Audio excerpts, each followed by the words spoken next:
Semangat pagi Bapak Ibu, adik-adik dan OMK Lingkungan Santo Gregorius. Tanggal 17 Maret kita telah melaksanakan pertemuan APP yang keempat. Pada pertemuan tersebut, kita bersama-sama diajak untuk merenungkan makna diakonia, yaitu panggilan untuk melayani sesama dengan kasih yang nyata. Pelayanan ini bukan hanya sekadar tindakan spontan, tetapi merupakan bagian penting dari kehidupan iman yang diwujudkan dalam keseharian.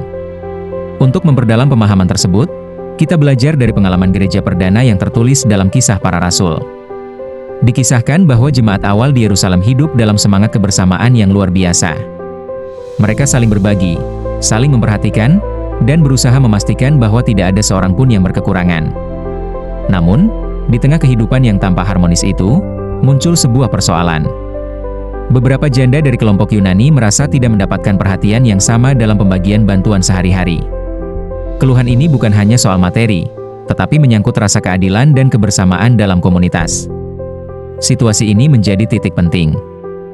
Jika tidak ditangani dengan baik, bisa menimbulkan perpecahan dalam jemaat. Para rasul, termasuk Petrus, menyadari bahwa masalah ini tidak boleh diabaikan.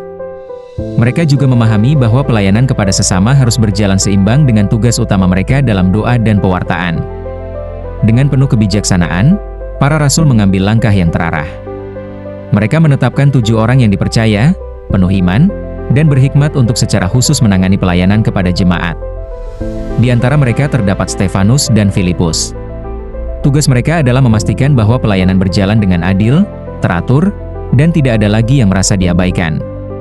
Dari sinilah kita melihat bahwa diakonia tidak hanya lahir dari niat baik, tetapi juga dari kesadaran akan pentingnya pengaturan, pembagian tugas, dan pedoman yang jelas dalam pelayanan.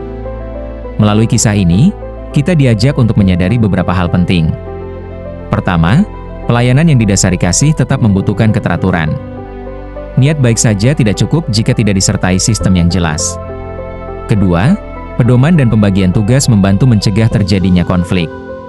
Ketika setiap orang mengetahui perannya, pelayanan menjadi lebih adil dan tidak menimbulkan kecemburuan.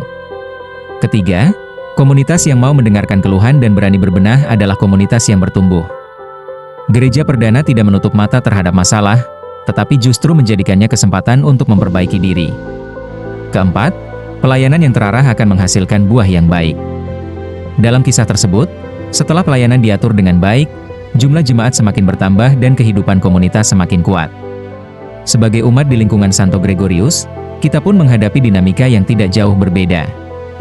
Dalam kehidupan bersama, tentu ada perbedaan, keterbatasan, bahkan potensi kesalahpahaman. Melalui permenungan ini, kita diingatkan bahwa pelayanan harus dilakukan dengan hati yang tulus, namun juga perlu dijalankan dengan tanggung jawab dan keteraturan. Setiap orang memiliki peran yang bisa diambil dalam membangun komunitas. Kita dipanggil bukan hanya untuk mau melayani, tetapi juga untuk melayani dengan cara yang benar. Semoga melalui pertemuan ini, kita semakin terdorong untuk menghadirkan pelayanan yang lebih peduli, adil, dan terarah dalam kehidupan kita sehari-hari. Tuhan memberkati kita semua.